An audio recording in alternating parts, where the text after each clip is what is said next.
Ya kışın soyuq üzü. Ya Yenə göydən süzülür ağ rəngli bir kədər. Şəhər bürünüb qara, hər yan sükut, hər yan sər. Bəzilər üçün qardı sevinclə gələn bayram, bəzilər üçün dərdi bitməyən bir intizar qəm. Şaxta kəsir qılınc tək, pəncərədə buz naxış. Amma hər ürək dözmür, ağır gəlir bu qış. Ayaz vurur, hüz bürüyür, dondurur ümidləri. Qışın gəlişi açır sağalmayan izləri.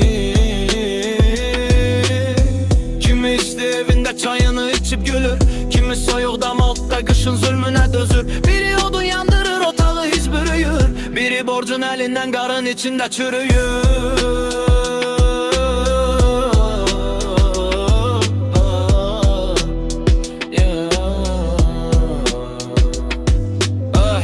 Donub su gəlmir, kranlardan buz damır. Qaz kəsilib neçə gün, ocaqlarda yanmır. Uşaqlar büzüşüblər, əlləri göm-göy olub. Evin bərəkəti də elə bil ki sovrulub. Bayırda maroz kəsir, asfalt olub buz meydan.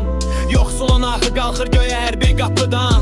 Zərəri çoxdur, qışın tək soyuğu deyil dərd. Yollar bağlı, iş yoxdur, təbiət olub çox sərt. Qoca nənə əllər ilə köhnə sobanı qalayır. İstisi can vermir, sadəcə tüstü yayır. Kimin üçün xizək sürmək, kimin üçün çörək dərdi. Qışın ədalətsizliyi hər kəsə bəyan edir. Lər yağır, əriyir, qıraq kəfən kimi. Amma gizlədə bilmir içimizdəki dərdi. Qəmin soyuqdur, dünya qışdan da soyuq. Yer yağır, əriyir, qıraq kəfən kimi. Amma gizlədə bilmir içimizdəki dərdi. Qəmin soyuqdur, dünya qışdan da soyuq.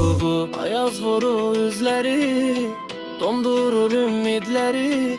Qışın gəlişi açır sağalmayan izləri.